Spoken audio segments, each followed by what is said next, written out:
요한복음 20장 27절 말씀, 도마에게 이르시되 내 손가락을 이리 내밀어 내 손을 보고 내 손을 내밀어 내 옆구리에 넣어보라. 그리하여 믿음 없는 자가 되지 말고 믿는 자가 되라. 아멘. 우리가 천국에 가는 것은 뭐 때문에 가는 거죠? 믿음 때문에 갑니다, 천국에. 그래서 우리가 믿음을 가지고 있는 자가 예배 드리는 거고, 믿음을 가지고 있는 자가 섬기는 거고, 믿음을 가지고 있는 자가 나중에 천국도 가고 그렇게 되는 거죠. 그러니까 믿음이 없으면 아무것도 못해요. 그죠? 그래서 믿음이라고 하는 게 얼마나 중요한가라고 하는 것이죠. 믿음이 시작이라면 소망이 우리의 그 과정, 예를 들어 믿음으로 시작하지 않으면 과정도 없죠. 아이가 태어나지도 않는데 자라나겠습니까? 그러니까 소망을 갖는다는 것은 앞으로의 미래가 있기 때문에 우리가 소망을 갖는 거 아니겠어요? 아이가 자라날 것을 생각하고 있기 때문에 소망을 갖는 거죠. 그래서 믿음을 가지고 출산하면 그러면 소망을 가지고 살아가게 돼요. 그러다가 뭐가 완성이 되면 사랑할 때 완성이 되죠. 그래서 결혼식 할 때 보면 부모를 떠나 아내와 연합하여 한 몸을 이룰지니라. 이제는 부모의 간섭에서 벗어나야 된다. 이제 결혼하는 순간 부모의 간섭에서 벗어나서 한 가정을 이룬다. 이게 완성이죠. 그러니까 결혼하게 되면 사랑의 완성을 이루는 겁니다. 그죠? 그럼에도 불구하고 또 메워놓고 막 그러면 안 되죠. 하나의 가정이고 하나의 어른이 됐단 말이에요. 그것을 인정해 줘야 되는데 그러지 않고 자기한테 메워놓으면 안 되죠. 자녀들이 부모에게 효도하고 싶어서 연락도 한번 할 수 있고요. 또 찾아뵐 수도 있고 그럴 수는 있어요. 근데 부모가 메워놓을 의무는 없습니다. 이제는 어른이 돼서 부모를 떠난 거거든요. 그게 성경적인 것이고, 부모는 아이들한테 간섭을 해서는 안 됩니다. 그게 정상적인 성경의 그 규칙이에요. 그래서 그 성경을 잘 알면은 결혼 생활도 아름답게 할 수 있습니다. 그런데 성경을 모르는 사람들이 결혼 생활이 뭔지를 모르니까 그냥 막 올가미처럼 이렇게 메워놓고 마치 그 자기의 그 수하에 있는 것처럼 그렇게 여기는 사람들이 많아요. 남편이 아내에게 그런 사람이 있죠. 또 부모가 자녀들한테 또 그런 사람들이 있습니다. 그러면 안 되는 거죠. 성경적이 아니고 성경적인 삶을 사는 사람들은 그렇게 하면 안 되겠죠. 믿음으로 시작한 사람이 소망을 가지고 과정을 진행을 하면서 소망을 늘 하늘나라에 소망을 두고 살면서요, 사랑이 되면 완성이 되는 겁니다. 한마디로 말하면 처음으로는 율법으로 시작했다가 나중에 은혜로 마쳐야지, 은혜로 시작했다가 율법으로 마치면 안 되죠. 그러니까 마치는 것은 사랑이라고 하는 은혜로 마쳐야 되는 거죠. 처음에 믿음으로 시작했으니까 믿음으로 가다가 또 믿음으로 끝나는 거죠. 그러니까 처음에 다 마찬가지예요. 소망으로 시작했다가 소망으로 과정 가다가 소망으로 끝나야 되는 거고, 그거를 이제 사랑으로 시작해서 사랑으로 과정을 가다가 사랑으로 끝낸다. 그거를 이제 세 가지로 나눈다면 믿음, 소망, 사랑 이렇게 표현할 수 있는 거죠. 그거를 예수님 입장에서는 길이요 진리요 생명이다 이렇게 얘기할 수 있죠. 길이요 진리요 생명이다. 잘 생각해 보면 예수님께서 길이요 진리요 생명이라고 얘기했으니까 길이라고 하는 게 뭐겠어요? 예수님이 길을 우리에게 마련해 주셨다. 그게 믿음을 마련해 주셨다는 의미가 똑같아요. 그죠? 하나님 우리에게 믿음으로 오셨죠. 믿음으로 우리에게 믿음을 주려고 오신 거예요. 믿음이 시작되지 않으면 의미가 없거든요. 그래서 믿음으로 시작하게 하려고 길이 되셨단 말이에요. 예수님 오지 않았으면 우리가 어떻게 믿음을 알 수 있었겠어요? 예수님이 오시니까 믿음을 알게 됐고 또 길을 알게 됐죠. 거기다가 이제 소망을 갖게 됐죠. 소망을, 우리가 주님에 대한 하늘나라의 소망을, 땅의 소망만 가졌던 사람들이 교회에 와보니까 하나님을 알게 되고 하늘에 대한 소망을 드디어 깨닫게 됐다, 그 말입니다. 그렇죠? 마찬가지로 예수님께서는 진리라고 하는 겁니다. 우리에게 진리라는 건 뭐예요? 뭔가 벗겨지는 거죠. 말씀을 깨닫게 되는 거죠. 그러니까 이 땅의 소망 안 가지고 하늘나라 소망 가질 수 있는 거죠. 막 벗어나니까, 그죠? 벗어지니까 그걸 진리라고 그러니까요. 그 진리는 한마디로 말하면 죽는 거예요. 광야 생활과 같은 거죠.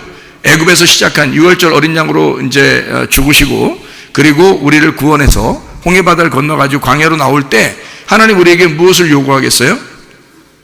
하나님 우리에게 죽음을 요구하는 겁니다. 애굽에서 살던 모든 습성이 광야로 나오면서 네가 죽기를 바래서 무덤으로 집어넣는 거예요. 광야는 어떤 면에서 불구덩이와 같은 곳입니다. 용광로와 같은 것이고 우리를 자꾸 재련하는 곳이죠. 그렇게 재련하려고 교회에서 말씀을 그렇게 나누고 해도 사람들이 안 죽어요. 녹아지지 않는단 말이에요. 그러니까 자기가 늘 살아있어요. 자기 성질도 살아있고 자기 성격도 살아있고 자기 생각대로 살아있어요. 자기 생각대로 목사님이 아무리 말해도 나는 내 생각대로 살 거야, 뭐 이런 사람들이 얼마나 많은지 몰라요. 그처럼 어리석은 사람이 없습니다. 왜냐면 우리 교회에 오면은요, 여러분 목사의 말을 잘 들으셔야 돼요. 왜 그러냐면 목사가 만약에 타락했거나 방탕하거나 지금도 이렇게 타락한 삶을 살고 있으면 그렇게 뭐 말 들을 필요가 없어요. 제 자신이 무적행이니까, 그렇게 따지면. 그러나 만약에 제가 부활한 그리스도의 사람이고 또 회개했고 주님의 종으로서 말씀을 증거하고 있다면 여러분은 순종하셔야 돼요. 그 말씀을 듣고 순종하는 게 그게 진리란 말이에요. 그걸 여러분 벗어난다는 얘기고, 여러분 자신을 자꾸 죽여야 되거든요. 그래서 여러분 자신을 죽이는 것을 광야 생활이라 그러고, 그걸 교회 생활이라 그럽니다. 광야에 가면 우리를 자꾸 벗겨내고 우리를 죽이는 거예요. 광야 생활은. 그래서 애굽에 있었던 모든 습성을 광야에서 죽이는 거예요. 다 죽으면, 그러면 거기서 새로 태어난 광야에서 새로 태어난 어린 아이가 가나안 땅으로 들어가는 것입니다. 그렇게 되면 하나님의 사랑을 깨닫게 되죠. 아, 하나님이 우리를 사랑으로 처음부터 인도하셨구나라는 것을 깨닫게 됩니다. 그게 가나안 땅이에요. 거기서 지성소에서 하나님을 만나 뵙는 것고, 그게 삼층천에 올라가는 것과 똑같은 일입니다. 하나님을 만나 뵙는 거, 지성소에 가서 하나님 만나 뵙는 바울처럼 하나님 말씀을 깨닫게 되는 거고, 가나안 땅에 들어가서 우리 하나님의 사랑을 깨닫게 되는 거죠. 말씀을 깨닫게 되는 거다. 성경은 마치 이런 책과 비슷해요. 율법과 은혜로 되어 있죠. 성경을 보면 율법과 은혜, 구약과 신약 이런 식으로 되어 있어요. 두 가지로 되어 있고 두 개의 형제로 되어 있다 그랬죠. 그래서 형과 동생으로 되어 있어요.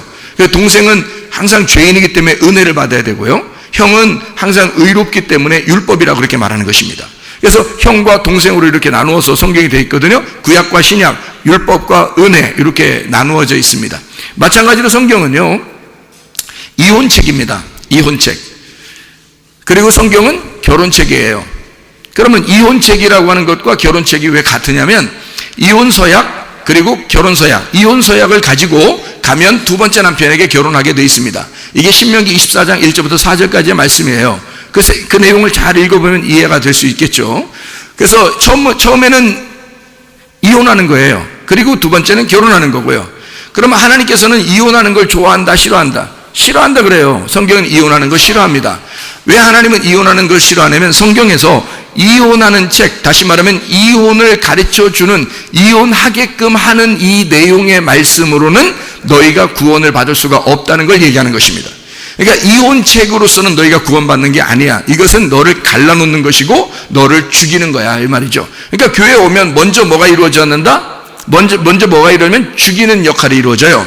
이혼하는 게 역할이 이루어져요. 아버지와 아들을 싸우게 하고 갈라지게 만들어요. 어머니와 딸을 싸우게 하고 갈라지게 만들어요. 주님께서는 우리에게 평화를 주러 온 것이 아니라 칼을 주러 왔다. 마태복음 10장에 말씀하고 있는 게 바로 이혼입니다. 그러니까 갈라지게 하는 거죠.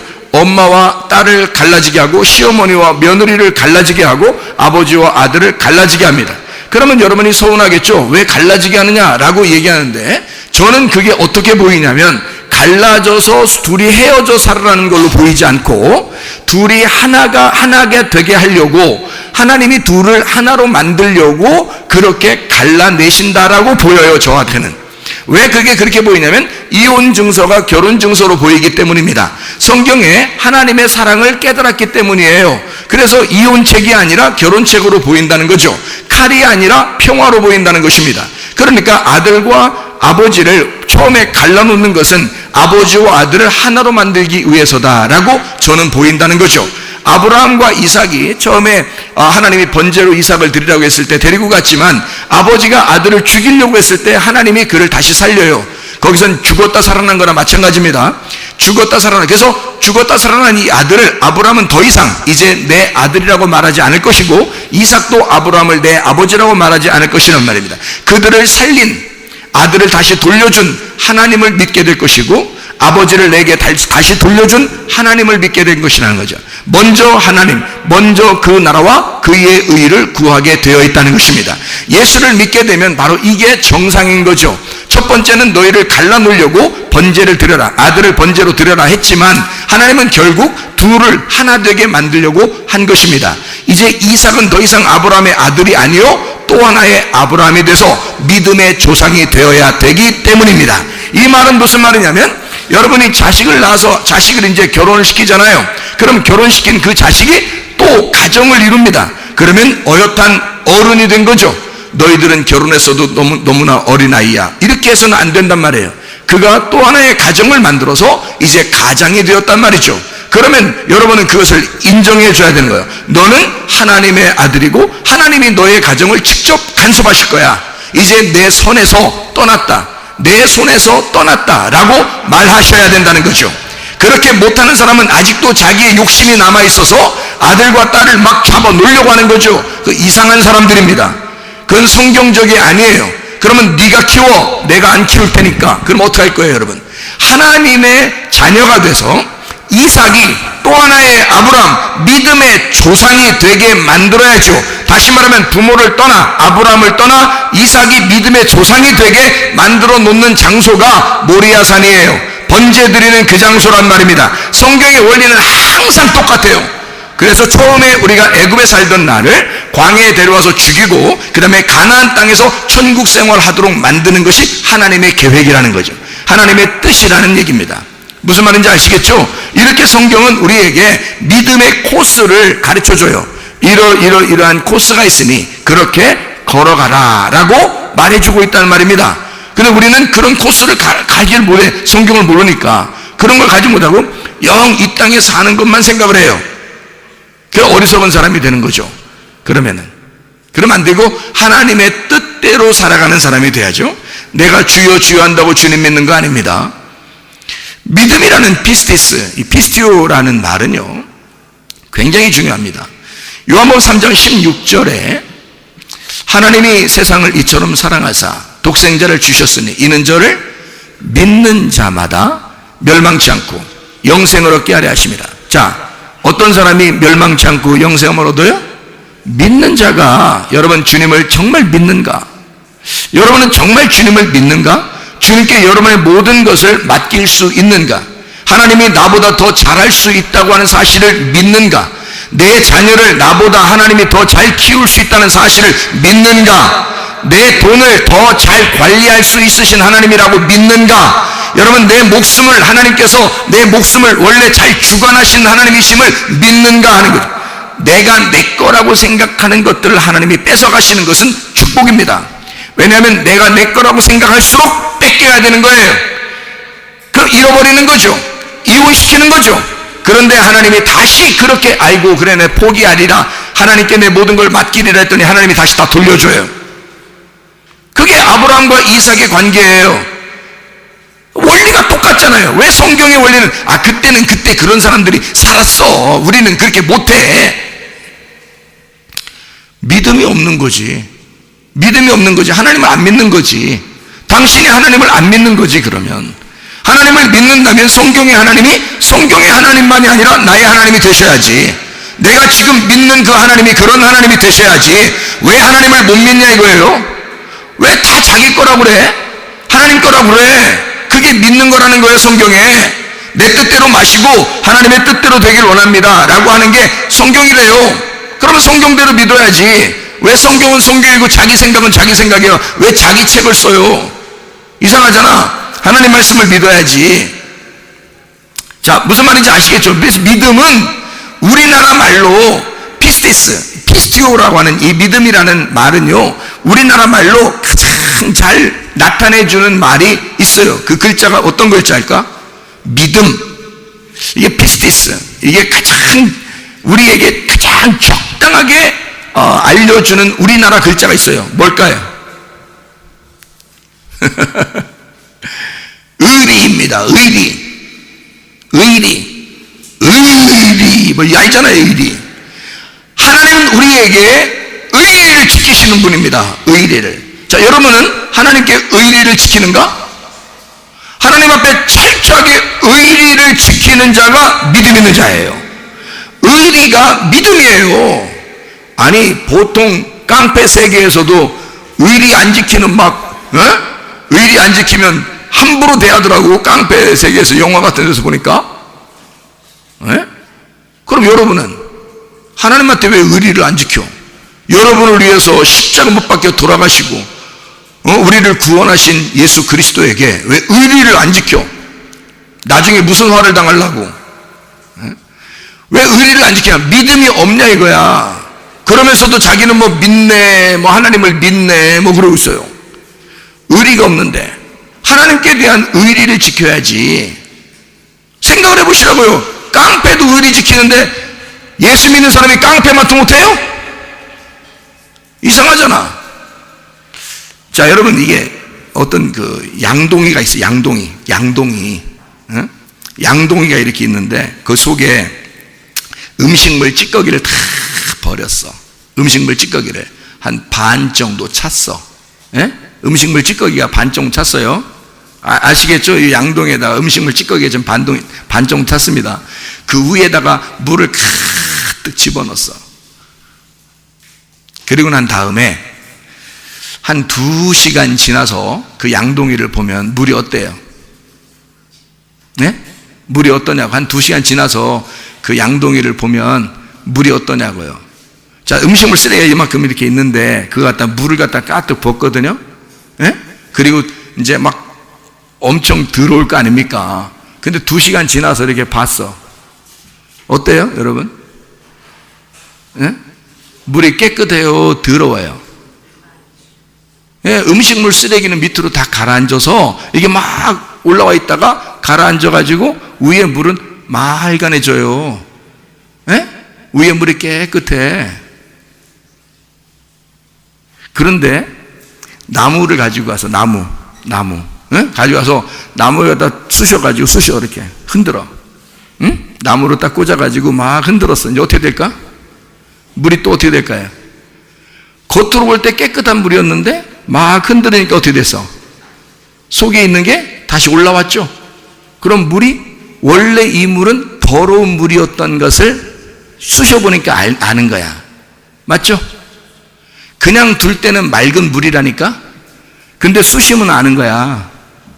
여러분, 속에 음식물 쓰레기 가득 찬 사람이 겉으로 교회 와서 앉아가지고 예배를 드려 깨끗하게 보여. 사람들이 볼 때 깨끗하게 보여. 승질 안 건드니까 깨끗하게 보여. 그렇다가 승질 한번 나게 그냥 확 쑤시면 어떻게 돼? 예? 여러분, 팍 쑤시면 속에 있는 게 또 나와 안 나와? 속에 있는 게 또 확 올라와서 막, 예? 더러운 사람 돼. 그러면 그 사람 속이 지금 구정물 같은 이 음식 쓰레기가 속에 있었다는 거예요? 없었다는 거야? 있었는데 없었던 것처럼 안 그런 척 하고 앉아 있는 거야, 이게. 그러니 이게 어느 날 쑤시면 금방 나와, 쑤시면 금방 나와. 안 쑤시는데도 나오는 사람 별로 없어요. 여러분, 다 좋은 말 해주고 착하게 해주고 다 부드럽게 얘기해주면 승질 낼 사람이 누가 있어? 그렇죠? 그러니까 여러분이 누구 승질 건들지 않으려면요, 그러니까 딱 쑤시면 다 승질 내게 돼 있어. 다 음식물 쓰레기가 속에 다 있어서. 그러니까 승질 건들지 않으려면 어떻게 해야 되냐면, 내가 비법을 가르쳐 드릴게요. 부인이든 남편이든 하여튼 자녀든 부모든 승질 안 건들려면 딱 이렇게 하셔야 돼. 어떻게 하면 좋겠어요? 부드럽게 얘기하면 돼. 부드럽게 조용하게 얘기하고, 막 그쪽에서 승질 확 건드리려고 그래, 나를. 어? 그러면 또 부드럽게 얘기해. 또 승질을 막 하려고 그래? 승질 나게 하려고 그래? 또 다시 부드럽게 얘기해. 부드럽게 몇 번 계속 부드럽게 얘기하면 그쪽 사람이 미안해져. 승질 막 돋구는 게 미안해지고 승질 내는 게 미안해져, 그쪽에서. 그러면 싸움이 안 나. 부드럽게 얘기하면 돼요. 그러니까 여기서 딱 쑤시면 승질나게 하잖아요? 분명히 다 쏟아나와. 속에 음식물 찌꺼기들이 있었기 때문에. 이게 인간의 마음이야. 이게 인간의 마음이야. 여러분, 어떻게 해야 이게 깨끗한 진짜 물이 될까요? 진짜 어떻게 해야 진짜 깨끗한 물이 될까? 제가 설거지를 이렇게 자주 하거든요. 우리 집사람이 좀 몸이 좀 안 좋다고 할 때가 있고, 그래서 제가 설거지를 자주 해요. 그러니까 우리 집사람은 주부습진이 없습니다. 저는 주부습진이 가끔 생기고요. 우리 집사람은 주부습진이 없어요. 제가 주로 물을 만지거든요. 그러면 제가 물을 만질 때, 설거지할 때 기분이 참 좋습니다. 왜 기분이 좋냐면 더러움이 씻겨나가니까 참 기분이 좋아요. 더러움이 씻겨나가니까요. 근데 이게 특징이 하나 있더라고요. 음식물 쓰레기가 이렇게 좀 있잖아요. 근데 밥그릇에 이렇게 남아있기도 하고 국그릇에 남아있기도 하잖아요.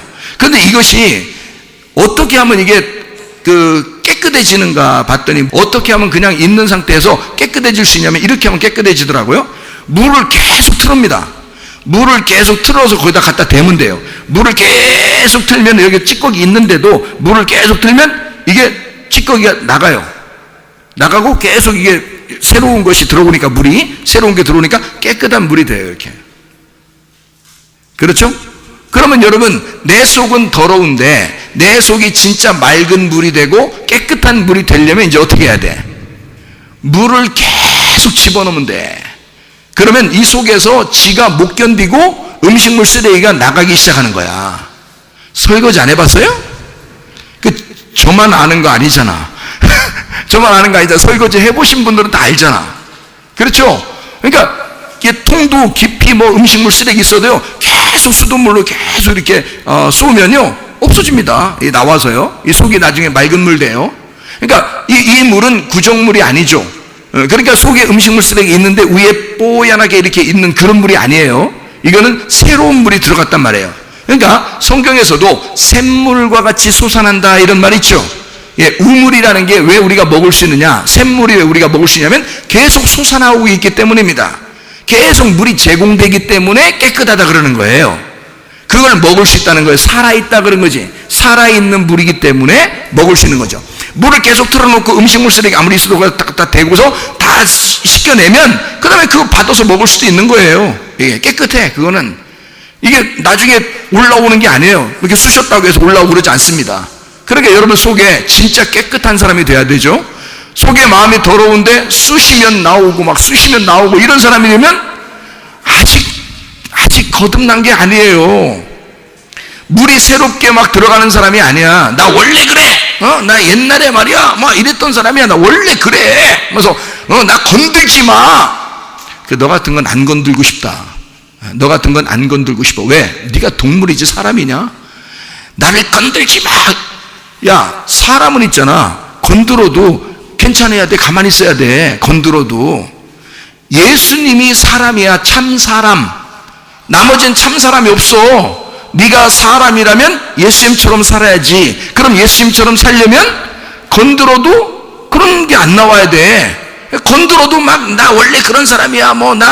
건들지 마. 네가 나 건들었으니까 내가 이렇게 하지. 이거 너 동물이야. 아직 사람 되려면 아직 멀었다. 동물인데 사람 되려면 거듭나야 돼. 너 땅에서 동물처럼 태어났잖아. 동물처럼. 에? 엄마 뱃속에 있을 때는 물고기였었고 나오면선 기어다니고 그러다 조금씩 걸어다니고 좀 이따 뛰어. 그죠? 날르듯이 뛰어. 이렇게. 이게 다 동물 아니야? 물고기도 있지, 기어다니는 동물 있지, 걸어다니는 동물 있지, 날개 달린 동물 있지. 다 동물 얘기예요. 우리가 사람은 땅에서 태어난 건 다 동물이란 말이에요. 그러니까 이거를 예수 만나 진짜 사람 되게 만드는 거 아니에요. 우리를. 이해가 되겠습니까? 예수 만나 진짜 사람 되게 만드는 거, 이게 거듭난 거거든요. 동물이 어떻게 사람 돼요? 이거는 완전히 새로 태어나지 않으면 안 되는 거야. 새로 태어나지 않으면. 그래서 이거를 위로부터 태어났다, 다시 태어났다, 거듭났다, 중생했다. 그래서 다시 태어난 자, 땅에서 죽고 부활한 자라고 말하는 거예요. 그거를 그리스도인이라고 말하는 것입니다. 여러분 속에 막대기를 집어넣고 짝대기를 집어넣고서 양동에다 아무리 쑤셔도 맑은 물이 나올 수 있는 사람이 돼야 돼. 물이 계속해서 여러분에게 제공이 되잖아요. 물이 계속 쏘면요 속에 있는 음식물 찌꺼기 나와버립니다. 왜냐면 이게 넘쳐나거든요. 이 그릇이라는 건 한계가 있고 그 한계가 있는 그릇에다 계속 물을 집어넣으면요 물이 계속 들어가야 되기 때문에 음식물 찌꺼기가 나오게 돼 있어요, 밖으로. 그래서 백날이든 천날이든 계속 물 쏴봐요. 이 속에 음식물 찌꺼기가 남아있나? 그렇지 않습니다. 밖으로 다 흘러나와 버려요. 이해가 되겠습니까? 근데 계속 물을 집어넣지 않기 때문에 그대로 정지되어 있는 상태. 이러면은 가만히 있으면은 좀 겉으로 볼 때는 사람처럼 사는 것 같아 보여. 근데 짝대기 넣고서 막 흔들면 이건 동물이야. 이해가 되겠습니까? 그러니까 여러분 속에서 누가 너를 건드려도 나는 하나님의 사람이 되리라. 나는 동물이 아니고 위로부터 다시 태어나리라. 하늘로부터 난 다시 태어나리라. 땅의 운명을 버리고 하늘의 운명으로 내가 갈아타리라. 그렇게 부활한 삶을 살아야 되겠다라고 결심한 사람들이 그리스도인들입니다. 교회 와서 그냥 예배만 드리는 척하고 그러지 말고 진짜 하나님의 사람이 돼야죠. 누군가가 여러분을 갖다가 건드려도 그렇게 사랑스러운 눈으로 사랑스러운 목소리로 말하고 볼 수 있는 그런 사람들이 돼야 된다는 거죠. 그런 그리스도인들이 돼야 거듭난 거다 이 말이에요. 믿음 있는 자, 적어도 하나님이 우리에게 의리를 지켰듯이 나도 십자가를 지고 나를 부인하면서 주님을 따라갈 수 있는 의리 지키는 사람이 돼야죠. 그게 믿음이란 말이에요. 믿음이라는 피스티스는 변함없이 그대로 간다는 뜻이에요. 변함없이 그대로 간다. 이게 믿음이라는 겁니다. 그거를 우리나라 말로 의리라고 말할 수도 있다는 얘기예요. 의리라고. 사람들이 믿음이 없기 때문에 자기 마음대로 살아요. 히브리서 4장 2절 말씀 보니까 그들과 같이 우리도 복음 전함을 받은 자이나 들은 바 그 말씀이 그들에게 유익하지 못한 것은 듣는 자가 믿음과 결부시키지 아니함이라 이랬습니다. 믿음하고 하나가 되지 않기 때문에 그 말씀이 유익이 안 된다는 거예요. 여러분에게 아무리 말씀을 증거해도 여러분 자신에게 유익이 안 된다면 여러분은 믿음하고 연결이 안 돼 있다는 얘기고, 그 믿음은 다른 말로 뭐라고요? 의리가 없다는 얘기입니다. 사람과 사람과의 관계에서도 의리를 지켜야 되는 거거든요. 하나님과 사람 사이에 의리가 있어야 변함없이 주님을 믿게 된다는 거죠. 변함없이 주님을 믿는 것 자체가 자기한테 유익하다는 거예요. 영적인 유익, 말씀이 자기한테 유익이 안 되는 것은 네가 하나님과 의리를 지키지 않았다 이거야. 믿음을 갖지 못했다 이거야. 믿음으로 받아들이지 못했다는 거죠. 믿음으로 말미암아 우리가 믿음으로 살고 믿음으로 말미암아 살아가게 되는 것, 이게 믿는 그리스도인이에요. 로마서 1장 16, 17절에 너희가 믿음으로, 복음은 하나님의 능력이 있어서 이게 믿음으로 믿음에 이르게 하고 믿음으로 살게 한다는 거죠. 오직 의인은 믿음으로 말미암아 살게 되어 있다는 거야. 그러니까 믿음으로 사는 것은 변함없어야 된다는 얘기고, 그게 의리를 지키는 하나님의 사람이다 라고 이야기하는 거죠. 그러니까 도마 보고도 너 믿어야 된다 이렇게 말하는 거죠. 주님께서 도마에게 믿어라 그렇게 말하잖아요. 우리 보고 믿으라는 거예요. 에베소 2장 8, 9절 말씀에 뭐라고요? 우리한테 너희가 그 은혜를 인하여 믿음으로 말미암아 구원을 얻었나니. 자, 왜 뭘로? 믿음으로 구원을 받았네요. 그럼 믿음은 어떻게 생겼어요? 은혜로 말미암아 믿음이 왔대요. 은혜로 말미암아 믿음이 왔고 믿음으로 구원을 받는다네요. 그죠? 이것이 너희에게서 난 것이 아니요 하나님의 선물이라. 행위에서 난 것이 아니 누구든지 자랑치 못하게 하려 함이니라. 자, 은혜가 누구 때문에 왔으니까? 예수 그리스도가 하나님의 은혜니까. 우리의 은혜로 오신 분이 예수님이니까. 예수님이 이 땅에 오심으로써 아하, 그분이 나에게 믿음이 되셨구나. 그분이 나에게 의리가 되셨구나. 그래서 나도 그 믿음으로 믿으니까 이거는 내 거가 아니라 하나님 거라는 거죠. 그 믿음으로 믿으니까 구원을 받는다네. 그건 이건 내 거가 아니라 하나님 거니까 자랑하지 못하는 거죠. 이건 주님의 은혜로 왔으니까. 자, 여러분 가만히 앉아있는데 하나님 말씀이 막 증거됩니다. 자, 이게 뭐가 지금 오고 있다는 거예요? 엘코마이, 예수 그리스도가 지금 은혜로 오고 있는 거 아닙니까? 말씀이 지금 오고 있는 거 아닙니까? 여러분의 말씀이 전달되고 있는 거 아니겠습니까? 그렇게 말씀이 전달되면 여러분이 은혜를 받은 거야. 은혜를 받으면 믿음이 생겨. 그러니까 말씀을 자꾸 들으면 믿음이 생긴다는 거죠. 믿음은 말씀을 들음에서 오며 그 들으면 하나님의 말씀으로 말미암았느니라. 하나님의 말씀을 너희가 들으면 믿음이 생긴다는 거 아니에요. 그러면 은혜가 말씀이었고, 말씀이 이 땅에 우리한테 오셔서 나를 위해 죽으셨단 말이에요. 그 은혜가 내게 왔어. 내가 오라고 한 게 아니기 때문에 은혜라고 그러는 거예요. 내가 오라고 한 게 아니니까, 그건 내 뜻이 아니니까, 아버지의 뜻이니까 그게 은혜라 그러는 거예요. 은혜로 왔는데 그 은혜가 믿음으로 말미암아. 그래서 그 믿음이 내게, 내가 그분을 믿어야 되겠구나 라고 그 믿음이 온 거예요. 은혜가 오니까 믿음이 생겨. 그래서 믿음이 생기니까 그걸로 믿는다 그렇게 말하니까 구원받는 거예요. 내가 믿어야지. 믿음은 왔는데 자기가 안 믿어. 그래서 믿음이라고 하는 피스티스와 믿는다라는 피스티오가 있단 말이에요. 그러니까 보세요. 믿음이 있노라 하고 너희가 행함이 없으면 그 믿음은 가짜다 이렇게 되어 있죠. 야고보서 2장에 나와 있는 말씀입니다. 그럼 믿음이 누구라고? 예수님이라고. 예수님이라는 믿음이 은혜로 내게 왔다고. 그러면 내가 행함이 있어야 되잖아. 그럼 행함이 뭐요? 뭐 어떻게 해야 돼? 내가 믿는다는 걸 어떻게 해야 돼? 그냥 그 믿음을, 그 오신 그 말씀을 네가 믿는다 그러면 그게 행함이란 말이에요. 그러니까 믿음은 우리에게 온 거고 그걸 내가 믿는다는 것은 행함이란 말이에요. 그러니까 우리가 다른 어떤 걸 행해서가 아니에요. 그러니까 여러분 보세요. 교회 오면 교회 오는 거 믿음을 여러분이 보여주는 겁니다. 교회 오는 게 믿음을 보여주는 거야.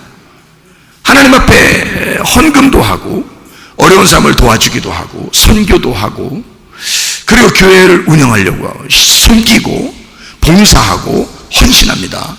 그게 뭘 보여준 거예요?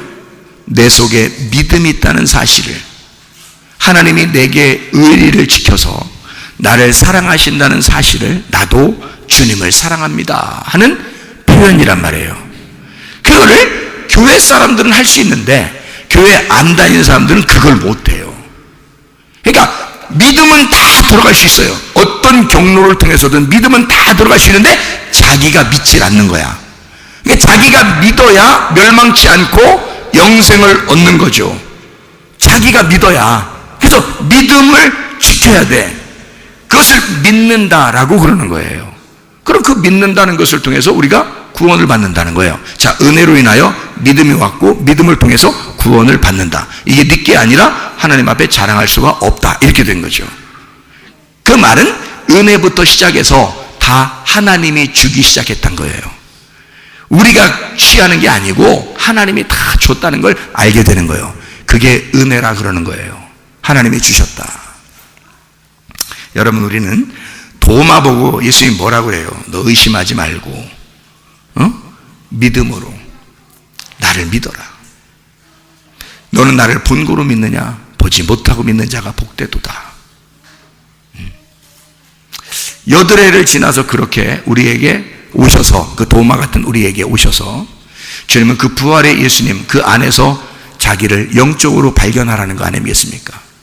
하나님 말씀을 사모하는 사람, 하나님 말씀을 이게 생명이구나, 이게 영이구나 라는 걸 깨닫는 사람, 그래서 그 말씀을 변함없이 지키려고 믿음을 가진 사람, 그 말씀 안에 살려고 하는 사람, 의리를 지키는 사람, 주님을 사랑하는 사람.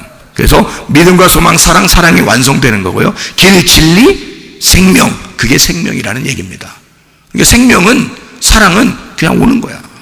찾아오는 거예요. 우리가 그 길에 들어서면 진리를 알게 되고, 진리를 알게 되면 생명은 그냥 오는 거예요. 진리는 나를 벗겨내는 거죠. 말씀을 벗겨내는 거죠. 깨달아지는 겁니다. 이해가 되는 거야. 뜰에 들어오면 성소에 가게 되고, 그리고 지성소로 가게 된다 이거예요. 애굽에서 광야로 오게 되면 나를 불덩어리 속에 집어넣어 나를 다 녹여주시고, 그리고 불순물을 제거하고 깨끗한 새로 태어난 나를, 새 사람을 만들어 그 다음에 가나안 땅에 데리고 들어가는 것입니다. 이게 하나님의 계획이라는 거죠. 저는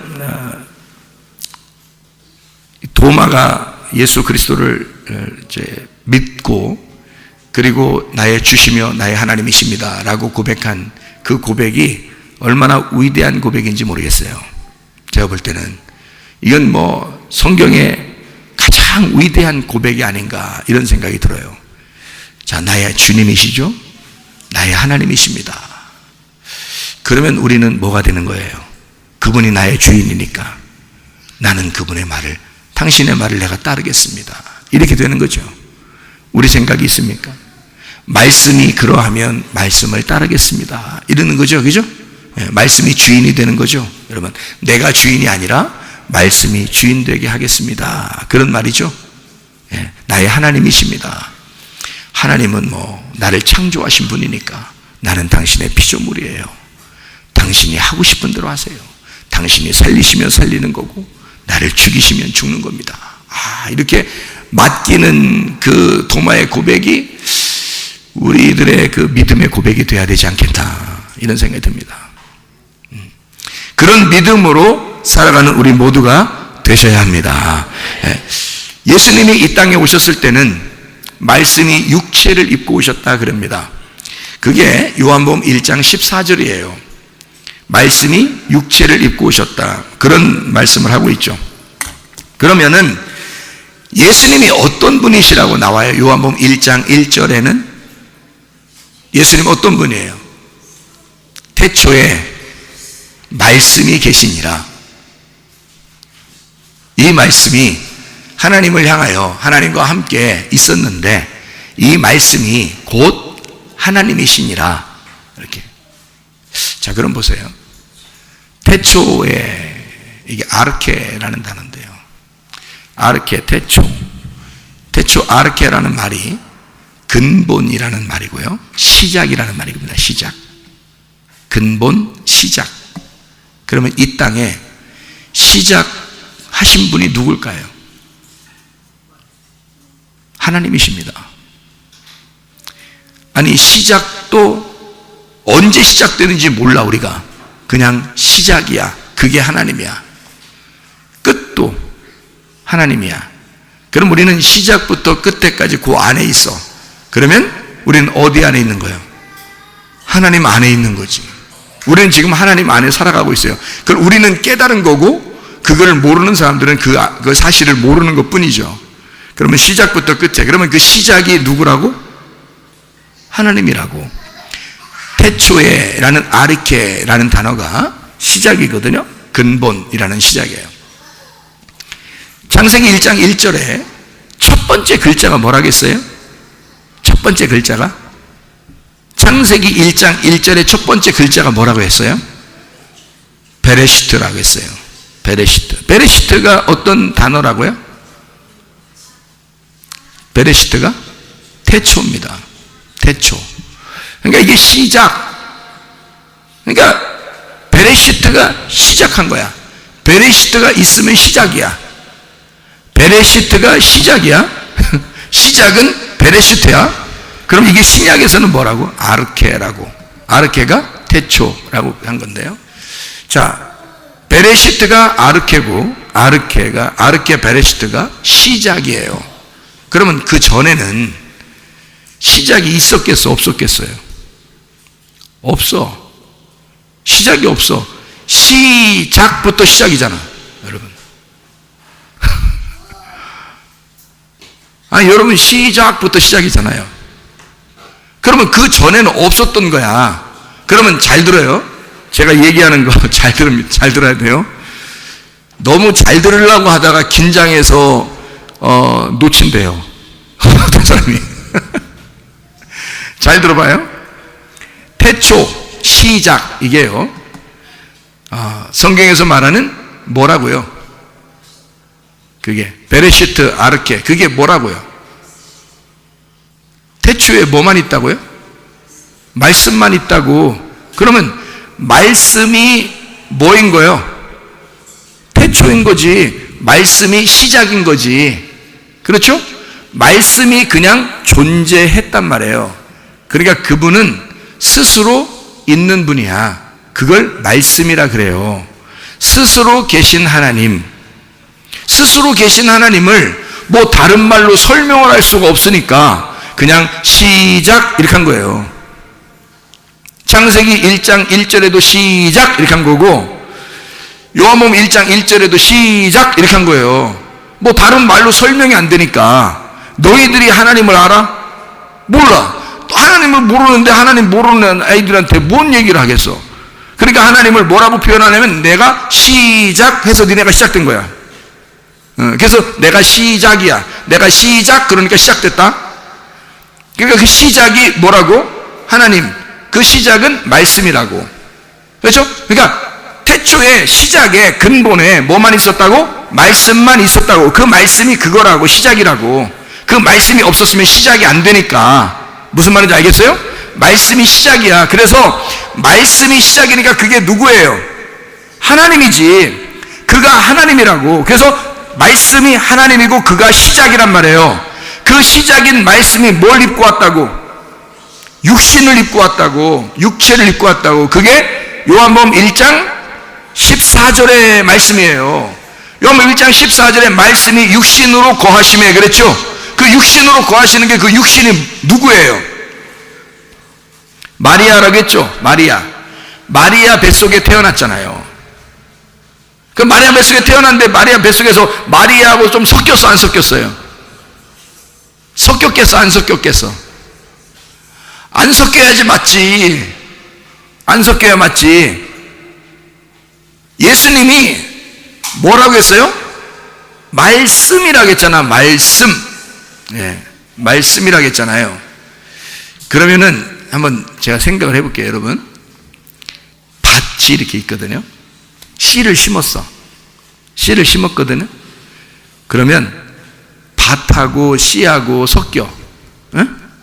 섞여. 그래요? 잘 들으라겠죠? 밭에 씨가 심겨졌는데 그 씨가 밭하고 이렇게 둘이 결혼하고 이렇게 둘이 이렇게 섞여요? 예? 안 섞이죠? 그냥 밭이 있는데 씨가 들어가서 거기서 씨가 혼자 터져, 그죠? 혼자 터져, 얻어 터져. 혼자 거기서 터져가지고 어떻게 돼? 예, 싹이 나고 잎이 피고 나무를 이렇게 올라와서 열매를 맺는 거거든요. 밭이 올라왔어요? 밭이 올라온 게 아니죠. 그러면 이게 똑같은 원리가 예수님에게 적용된 거예요. 예수님에게. 그러면 마리아 뱃속에, 마리아는 지금 육체거든요. 그러면 육체 안에 예수님, 하나님의 씨가 들어갔어요. 그러면 이 밭에 있는 어떤 거하고 이 씨가 섞일 필요가 있어요, 없어요? 섞이지 않아도 자라날 수 있다는 얘기입니다. 그렇죠? 이 씨 자체가, 지금 이 씨 자체가 남성과 여성을 합한 이 씨 자체가 하나님의 말씀, 그러니까 말씀 안에는 남성과 여성이 다 있을 거 아닙니까? 여기 안에. 인간을 남자도 창조하고 여자도 창조하고, 식물도 남성을 창조하고 여성을 창조하고, 동물도 여성을 창조하고 남성을 창조한, 이게 다 말씀이잖아요. 말씀 자체가 이게 다 들어있는 거잖아. 그러니까 인간 예수를 하나님의 말씀이 그대로 창조해버릴 수가 있어요, 없어요? 있죠. 예수를 그대로 씨앗을 완전한 인간으로 그 속에서 씨앗을 만들어낼 수가 있습니다. 그거를 엄마 뱃속에 그냥 집어넣은 거야. 여기다가 집어넣어서, 이게 이해가 안 되니까 사람들이 무슨 생각을 하냐면, 분명히 예수님은 마리아하고 섞였다 이렇게 얘기해요. 마리아 50%, 뭐 하나님 50%. 그래서 하나님이 씨를 집어넣어서 마리아 거하고 50% 섞여서, 그러니까 인간처럼 생각을 하는 거지. 인간처럼 생각해서 그 하나님의 그 창조를 인간처럼 생각해서 어떻게 이게 완전히 들어가서 완전히 이 예수님이 나올 수 있었느냐? 그럴 수 없다. 사람처럼 이게 섞였을 거다, 마리아하고. 그래서 반은 마리아 거가 들어갔다, 이 안에. 이렇게 얘기하는 사람도 있어요. 그래야 이게 인간이 이게 그 염색체가 분열하면서 이게 점점 이게 유전자, 염색체, 이게 세포가 분열하면서 이렇게 사람이 되잖아요. 이런 것처럼 그렇게 되어서 예수님이 나왔을 때 인간하고 섞여서 이렇게 나왔다. 이래서 사람들은 뭐라고 생각하냐면 말씀이 육체로 임하셨다. 그렇게 생각한다고. 그게 맞아요, 틀려요? 저는 안 맞다고 생각해요, 그 말이. 그 말이 왜 안 맞냐면, 하나님이 말씀이시고 말씀 자체가 남자 여자를 다 만들어낼 수 있는데 뭔 그 능력이 없어서 마리아하고 섞어서 나와야 돼. 꼭 이상하잖아요. 그러니까 예수님이 하나님의 아들로 직접 다 완성된 씨앗이 들어가는 거예요. 그래서 완성된 씨앗이 들어가서 거기에서 세포 분열을 하면서 점점점 커져가지고 10달 만에 나오면 되는 거거든요. 그러면 말씀이 육체로 임하셨다는 말은 누구 안에 들어갔다고? 마리아 안에 들어가셨다고. 그러면 말씀이 마리아 안에 들어갔을 때 말씀과 육체가 하나가 된 거죠. 이렇게. 그렇죠? 그러면 성경 요한복음 1장 14절의 말씀이 이루어지는 거예요. 말씀이 육체 안에 거하셨다. 그렇게 되죠? 그러면 이 누가 구원을 받는 거예요? 말씀이 육체 안에 거하시면 누가 구원받아요? 마리아가 구원받는 거죠. 예수님은 구원자요. 마리아는 구원자가 아닙니다. 마리아도 구원을 받아야 될 사람이란 말이에요. 그러니까 구원이라는 성령의 씨가 마리아 뱃속에 들어가면 마리아가 구원을 받는 거예요. 이해가 되겠죠?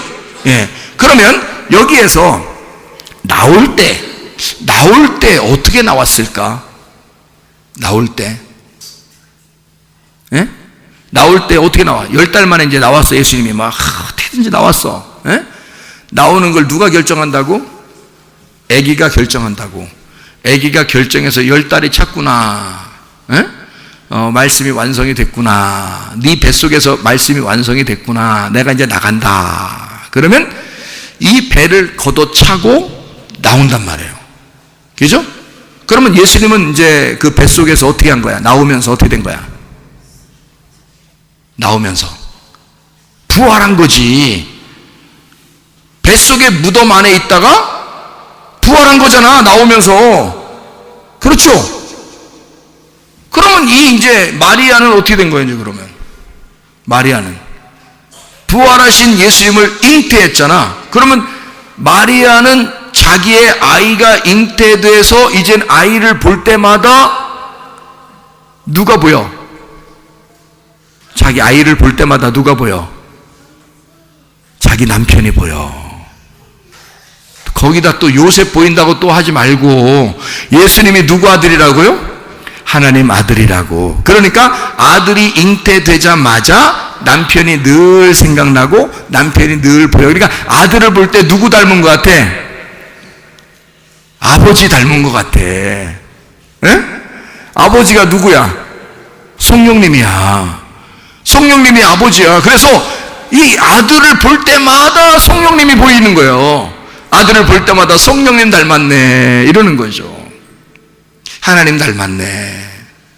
아들을 볼 때마다. 그래서 이 여자는 드디어 이 아들과 함께 아들을 볼 때마다 하나님을 발견하게 되는 거죠. 이해가 되죠? 자, 여러분에게 속에 하나님 말씀이 심어지면 이 열매가 맺혀 이게 나오게 되면요, 아이가 하나님의 아들이 여러분 속에서 잉태가 되면 그때부터 누가 이제 늘 이게 그리워져야 돼. 이 아들이 하나님의 아들이 남편이구나. 이 하나님의 아들이 나의 남편 하나님이구나 라고 하는 것을 늘 느껴져야 되는 거죠. 그러니까 하나님의 아들 예수는 나의 남편인 거야.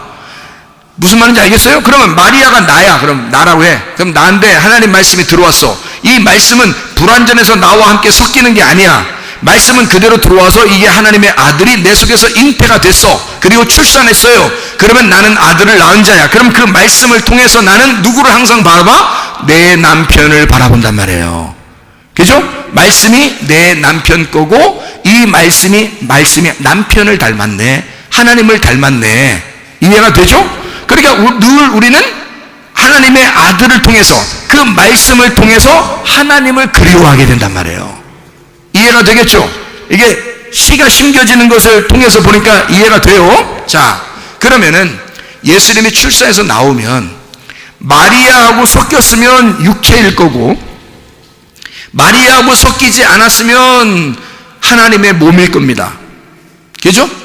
그러면 이게 우리 같은 더러운 육체겠어요? 하나님의 몸이겠어요? 예? 하나님의 몸이겠죠? 우리 같이 더러운 육체는 어떻게 해야 돼요? 우리 같은 더러운 육체는 어떻게 될 것 같아요, 여러분? 여러분 생각할 때 그냥 하늘나라 올라갈 것 같아요? 아니면 하나님이 니네는 못 올라오니까 바꿔서 올라갈 것 같아요. 바꿔서 올라간다고 써 있죠, 성경에. 바꿔서 올라간다. 우리 이 몸 그대로 안 가요, 여러분. 하나님의 천사처럼 다 바꿔서 데리고 간다고요. 왜? 이 몸은 땅에서 나온 몸이니까. 예수님은 어디서 온 몸이니까? 하늘에서 내려온 몸이니까. 예수님은 하나님의 아들, 하나님에게서 나온 몸이고, 우리는 이 땅에 있는 몸이란 말이에요. 그래서 땅에 있는 몸은 다 땅에 내려놓고 가야 돼요, 하늘로 올라갈 때. 근데 예수님은 하늘에서 내려온 몸이기 때문에 하늘로 직접 올라가는 거예요. 그 몸이 하나도 뼈도 꺾이지 아니하고 하나도 그대로 몸을 무덤에 넣어놨다가 그대로 부활하셔서 올라가는 거예요. 그래서 그 속에 흉터가 있는 거야, 이 상처가. 그래서 이 상처가, 이게 아직도 옆구리에 상처가 있고 손과 발에 상처가 있는 거예요. 그대로 우리에게 있는 모습 그대로 너희를 위해서 죽었다 하고 그거를 가지고 계신다고요, 우리한테. 그 예수님은 하나님의 몸이기 때문에, 우리는 누굴 죽인 거야? 예수를 죽인 게 아니라 하나님을 죽인 거야. 그래서 사도행전 20장 28절에 하나님의 피가 흘려져서 교회가 세워졌다, 그렇게 말하는 거예요. 하나님의 피가 흘려져서 우리의 교회를 세웠다, 이렇게 사도행전 20장 28절에 말하는 겁니다. 예수님이 흘린 피인데 그게 하나님의 피라는 거예요. 그러니까 하나님은 자기 피를 예수님에게 집어넣어서 가지고 내려온 거죠. 생각해 보세요. 이 땅에 사는 사람들도 다 뭐 때문에 살아요? 속에 피 때문에 살아요. 피가 생명이니까. 이 땅의 사람들도.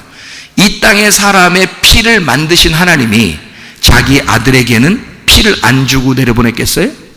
하나님 아버지의 피를 그 속에다가 우리의 몸과 똑같이 만들어서 보낸단 말이에요. 그래서 그 피를 아버지의 피란 말이야. 그래서 성경에는 단어를 어떻게 썼냐면 아담을 뭐라고 썼다고요? 아담, 이렇게 썼다 그랬죠? 아담. 아라는 게 하나님이고 담이 뭐라고요? 피라고. 그래서 아담은 하나님의 피라고. 그러니까 인간을 만들고 그걸 하나님은 뭐라고 말하냐면 하나님의 피다. 너희들은 나의 생명이야, 이렇게 말하는 겁니다. 너희들은 나의 피고 너희들은 나의 생명이야 라고 말하는 거거든요. 자, 예수 그리스도가 이 땅에 오셨어요. 태어나셨습니다. 누구 몸으로 살아간다고요? 하나님의 몸으로 살아간다고요. 그래서 예수님은 육체를 입으시고 왔지만 육체는 아니란 말이에요. 자, 이해가 되겠어요? 육체를 입으시고 왔지만 육체는 아니란 말이에요. 다시 말하면 죄인을 입으시고 온 거지, 죄인의 옷을 입고 온 거지, 죄인은 아니란 말이에요. 그래서 예수님이 죽으신 건 잘못 죽으셨다고요. 그러니까 한마디로 말하면 내가 입고 있는 옷, 자, 내가 죄수 번호 1, 2, 3, 4번 최사무엘, 이게 이제 죄인이야, 사형당할 죄인이야. 근데 예수님이 오셔가지고 나보고 옷을 벗어라. 그래서 옷을 벗고 자기가 내 옷을 입는 거야. 그리고 나는 예수님의 옷을 대신 입는 거야. 그리고 예수님은 가서 사형을 당하신 거야. 당하실 때 어떻게 당하냐면 거기서 사형수 1, 2, 3, 4 죄인 최사무엘은 사형을 시켜놓으라. 그러니까 그날 사형 당하는 거야. 주님 딱 사형 당하시고 내가 살아있단 말이에요, 나는. 근데 누구 옷을 입고 있어? 예수님 옷을 입고 있다고. 나는 이제 누구처럼 살아가야 돼? 최사무엘, 죄인 최사무엘은 죽었다니까? 사형당했어요. 그래서 더 이상 이제는 없어, 최사무엘이. 주민등록증도 말소됐어. 그러니까 최사무엘 갖다가 내 주민등록증 갖다가 또 어떤 사람에게 보여주면 돼, 안 돼? 안 돼. 아무리 나라고 보여줘도 안 믿어. 왜냐면 죽었으니까, 사형당했으니까. 이제 나는 누구 주민등록증으로 살아야 돼? 예수님 주민등록증으로 살아야 돼. 예수님의 옷을 입고 예수님의 주민등록증을 가지고 사람들한테 알려주고 그 주민등록증 번호를 외우고 있어야 돼요, 내가. 사람들은 내가 최선을 이루는 사람이 죽었고 사람들은 예수가 살아있기 때문에 이 사람은 예수란 말이야 이제. 그러니까 최사무엘로 살아가서는 안 된다 더 이상, 그런 말이잖아요. 그죠? 여러분과 제가 그리스도인이 됐다는 것은 바로 이런 관계예요. 여러분, 예수가 죽었다는 것은 예수가 죄인이라 죽은 거예요? 네 옷을 입고 죽은 거 아니야. 그러면 너는 예수의 옷을 입고 살아야지. 네가 예수의 옷을 입고 사는 사람의 모습이냐 그 말이야. 너는 진짜 믿음으로 시작하여 믿음으로 살아가는 사람인가? 너는 예수의 주민등록증을 가지고 사는 사람인가? 누구한테 너의 이름을 소개할 때 예수라고 소개하는가? 너는 왜 네가 죽어야 할 육체의 이름을 가지고 그 옷을 입고 계속 살아가려고 하는가? 그건 이미 예수가 죽었는데, 근데 왜 너는 예수의 주민등록증으로 살아가려고 하지 않고 죽은 너의 이름으로 살아가려고 하느냐 이 말이요. 말이나 되는 소리입니까? 예수님은 육체로 죽으신 게 아니에요. 육체로 죽었다고 말하는 것은 육체를 입으시고 와서 육체를 죽이고 육체를 찢고 그 휘장을 찢는다는 것은 하나님의 그 성소와 지성소의 문을 연다는 얘기야. 자기가 하나님과의 어떤 관문, 그 천국에 가는 그 문을 열겠다는 얘기야. 자기 몸을 찢어서 열겠다는 얘기야. 근데 그 열을 때 너라는 육체, 너라는 죄인은 죽어야 하는 것이고 그리스도의 몸이 나를 대신하여 죽은 것이니, 내가 죄인으로서 죽는 것보다도 그분은 의인으로서 죽으셨으니 나의 값보다, 내 죄값보다 훨씬 더 비싼 값을 치렀다 그 말이요. 내가 죄인으로 죽는 건 1,000원이라면 그가 의인으로서 죽으신 건 1,200원이나 된다 그 말입니다. 그렇게 죽으셨으니 누가 우리를 더 이상 정죄하겠느냐 그 말이요.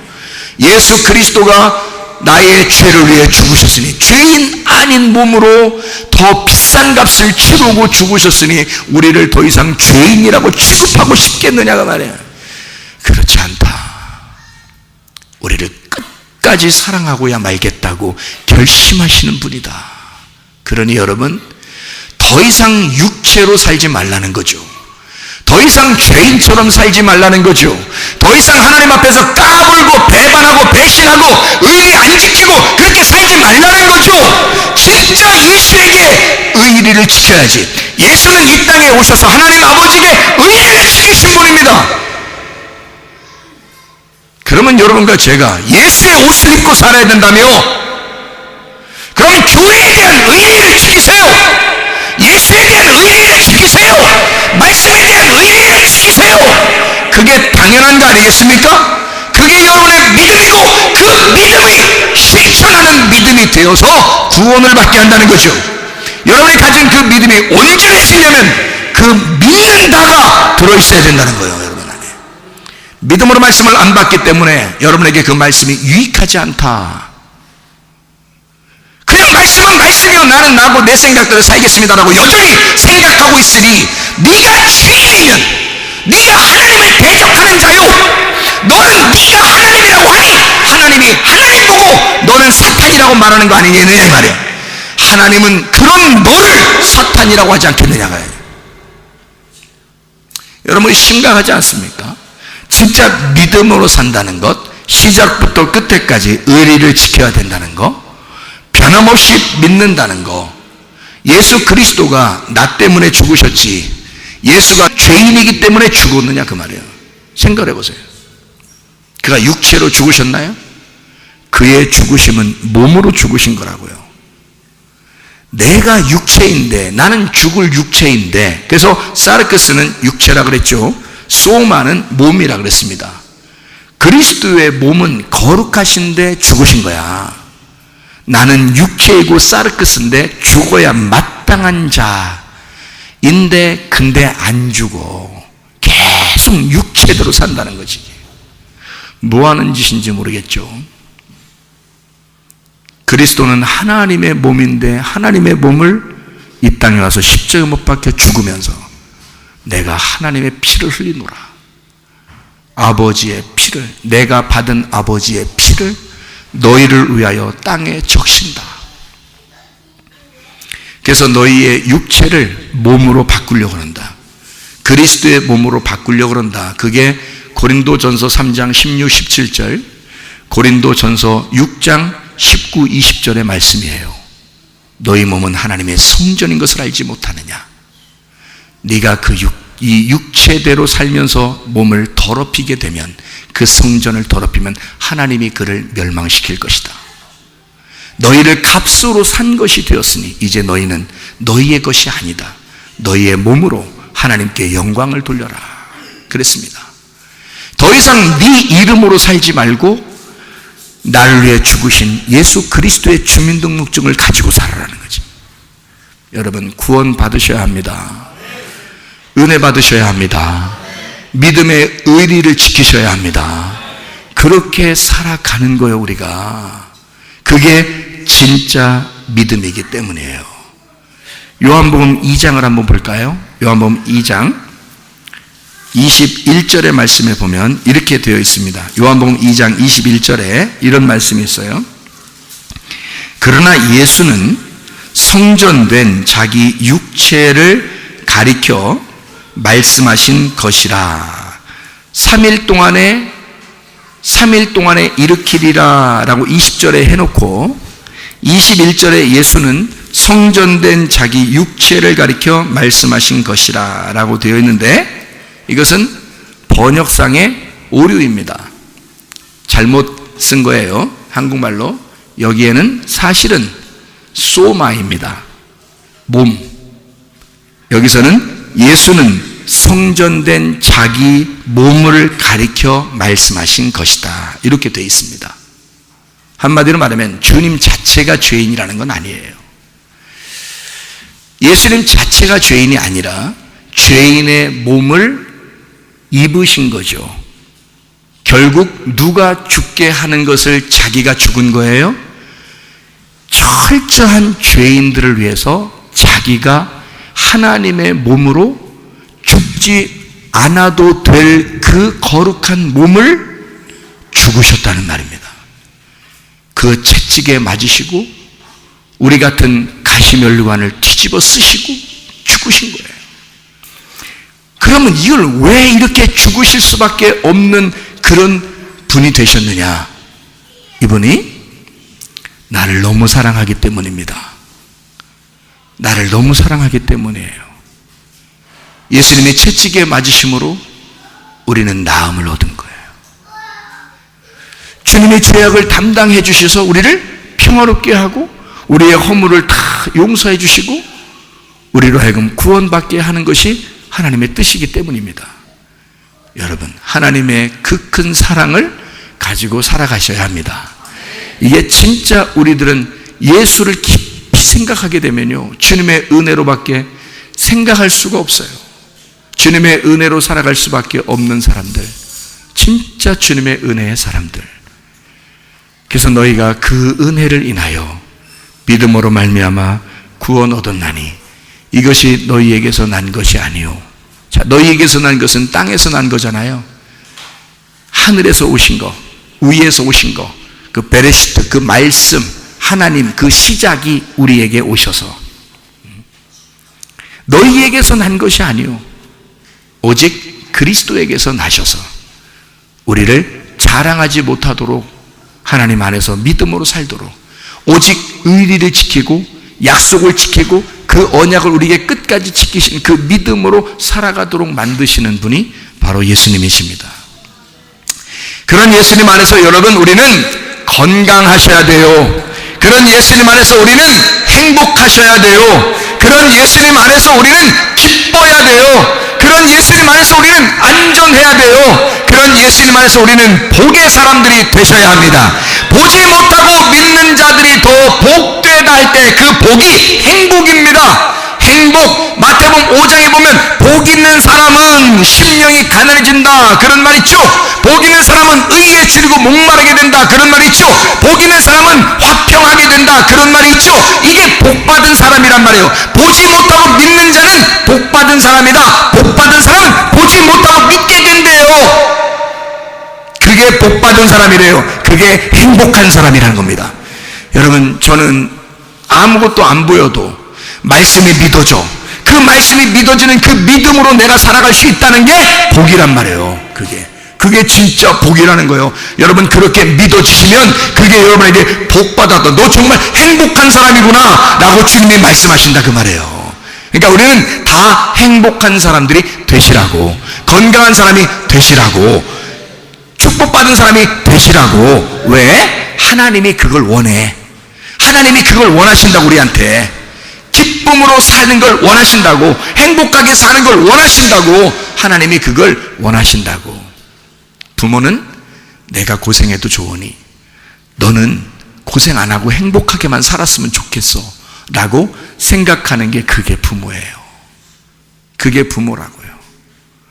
그냥 네가 행복하고 네가 웃고 그냥 그게 좋아.